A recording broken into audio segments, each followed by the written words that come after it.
Seperti biasa ada istilah kunci. Ya, yang pertama populasi, kemarin sudah kita bahas ya. Karakteristik di dalam populasi disebut parameter. Ya, kemarin sudah dijelaskan ada mu ya kalau rata-rata, misalnya rata-rata populasi.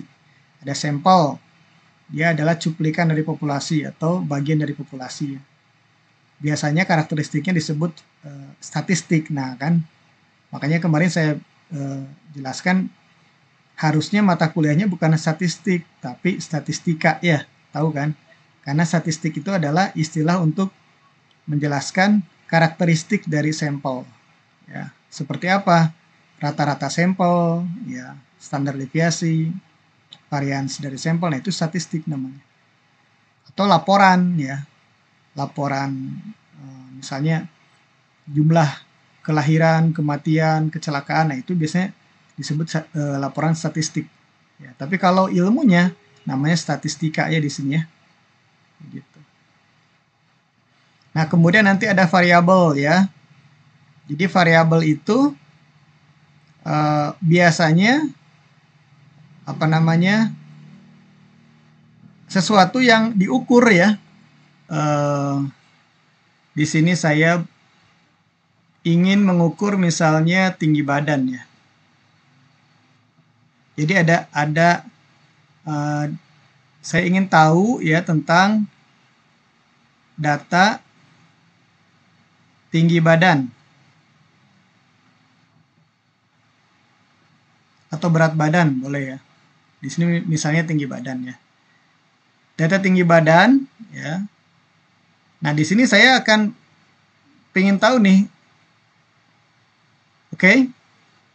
Berarti variabel yang akan saya jadikan atau yang ingin saya ketahui itu adalah variabel tinggi badan ya. Salah satunya tinggi badan di situ. Oke. Nah, saya akan melihat dulu apakah saya bisa mengumpulkan. Tadi kan bicara statistika deskriptif itu ya, salah satunya adalah kita dimulai dari pengumpulan data ya enggak? Nah, berarti data ini akan saya kumpulkan ya kan? Jadi harus jelas dulu populasinya. Misalnya populasinya dari mana nih? Misalnya kelas apa namanya ini statistika 1 ya. Gitu. Statistika industri 1 gitu. Ya kan BDK, kelas BDK. Ya kan? Nah, karena populasinya sedikit ya enggak? Jadi N-nya berapa nih? Tadi berapa? 15 orang ya? 15 orang, Pak. 15 orang ya. Nah, jadi mungkin nanti saya tidak perlu pakai sampel ya. Kalau jumlahnya populasi cuma sedikit ya sudah saya pakai aja semuanya kan. Sehingga nanti saya akan dapat data tinggi badan seluruh populasi ya. Tapi kalau misalnya data tinggi badan ini ya konteksnya populasinya adalah misalnya ini atau seluruh mahasiswa di Indonesia apalagi ya ini ekstrim ya. Indonesia gitu. Ya. Kan populasinya sangat besar ya enggak? Kan? Bisa jutaan kan? Kalau jutaan seperti itu, ya saya nggak akan mungkin bisa ngukur ya, kecuali dengan teknologi ya. Ya kan kalau mau pakai sistemnya registrasi atau survei kan mahal ya, survei yang konvensional. Tapi kalau pakai teknologi bisa ya sebetulnya registrasi kan. Kan semuanya rata-rata ya nggak bisa semua juga sih ya, sulit karena nggak semuanya punya e-learning gitu kan, atau apa sistem informasi akademik atau database mahasiswa belum tentu semuanya punya kan, jadi sulit. Sehingga saya akan menggunakan sampling sampel ya, sehingga nanti dari total misalnya taruhlah misalnya ya mahasiswa itu ada 10 juta misalnya ya totalnya nih populasinya ya, N-nya 10 juta, maka saya harus ngambil sampel. Sampelnya berapa? Ya, misalnya saya ambil 3000. Nah, gitu ya. Nah, begitu. Nah, variabelnya apa di sini contohnya? Variabelnya adalah misalnya kan bisa disimbolkan X ya, Y ya, atau X1, X2 gitu ya. Nah, salah satu contohnya itu si X-nya itu adalah tinggi badan ini. Ya. Jadi kalau saya pakai contohnya di sini adalah kelas kita ini, kelas statistika industri ya, maka saya akan mengumpulkan data dari semua teman-teman itu ya. Ada yang tinggi badannya mungkin, contohnya siapa di sini? Asep berapa tinggi badannya? Asep 165 Pak. Misal Asep 165 cm ya. Terus siapa satu lagi yang perempuan nih? Tadi Sarifa berapa?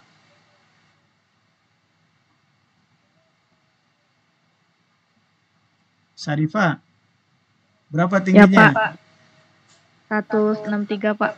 Nah, misalnya gitu ya. Terus saya tulis tuh ya.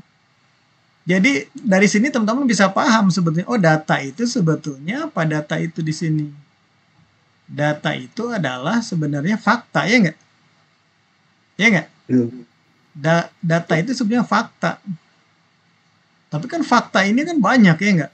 Bisa tinggi badan Anda, bisa berat badan Anda. Tapi yang diukur kan saya cuma tinggi badan aja, berarti tidak seluruh fakta itu saya jadikan data, ya nggak? Yang ingin saya ukur aja, yang ingin saya hitung aja. Jadi fakta itu ketika dipakai atau tercatat ya, jadilah data. Jadi data ini adalah fakta yang tercatat atau terekam. Terekam atau tercatat ya.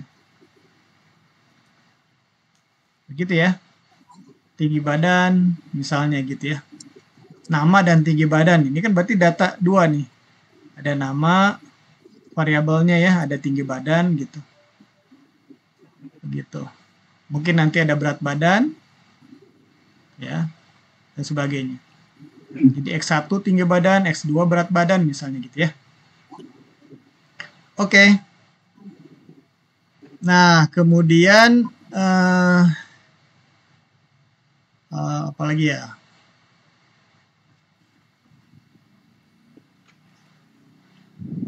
Ya, nah di sini ada jenis variabel ya. Ada discrete, ada continue.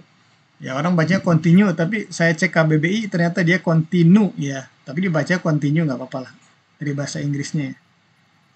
Nah, di sini kalau continue sama discrete bedanya di mana ya? Jadi kalau teman-teman lihat ya, saya ambil dari contoh dulu ya, nanti teman-teman akan paham pengertiannya ya. Jadi kalau di sini variabelnya saya ambil tinggi badan 165 cm gitu ya. Ini bisa nggak nilai 165 ini saya tarik ke atas ya. Tentang atau dari sini deh biar nggak kemana-mana. Jadi kalau tinggi badan tadi tinggi badan itu 165 cm ya. Ada yang pas 165 cm, tapi kalau satuan itu di lebih kecil dari cm ada kan ya, misalnya milimeter kan. Ini kan sebetulnya 165 cm belum tentu benar-benar 165 angka bulat ya nggak? Bisa jadi 165, ya nggak?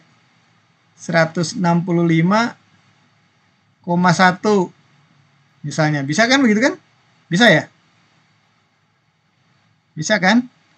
Atau 165,5 gitu.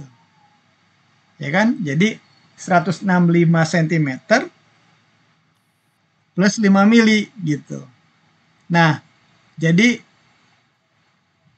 di situ ada nilai atau ada tanda koma nih, ya, atau desimal. Ya. Nah, jadi nilainya itu tidak harus integer atau bulat, ya. Tidak harus 165 saja gitu. Begitu pula kalau misalnya berat badan. Berat badan pun begitu ya. Misalnya 100 kg atau misalnya 70 kg lah ya. Berat saya nih. Kan belum tentu juga 70 kg persis. Bisa jadi 70,1 kg. Ya. Gitu. Nah, tapi kalau yang discrete nih, ya nanti sebelum ke pengertian yang lebih baik, ini contohnya dulu. Contohnya apa nih discrete ini?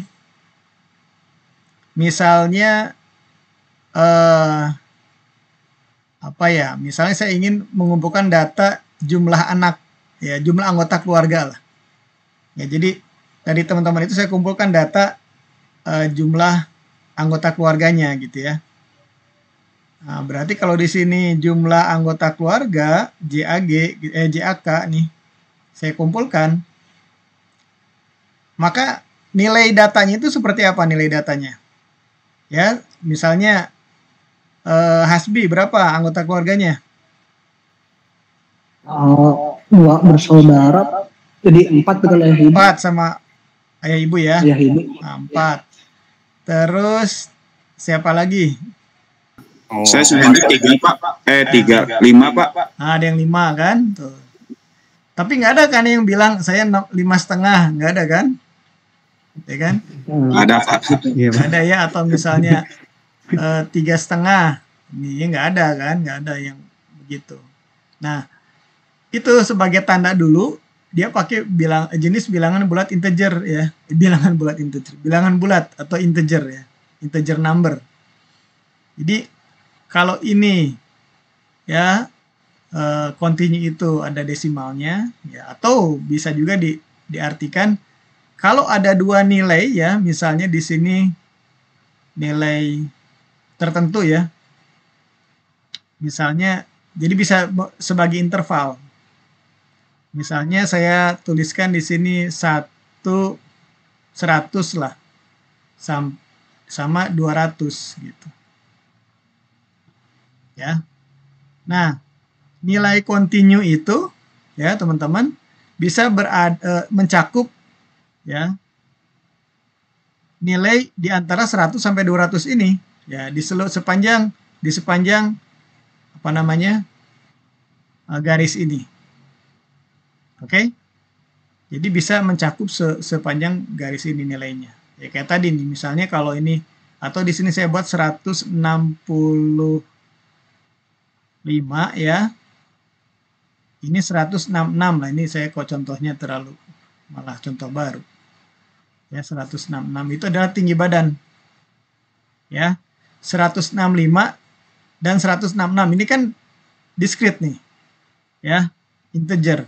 Bulat 165, 166 ya enggak? Kemudian 164 di sini nih. Ya.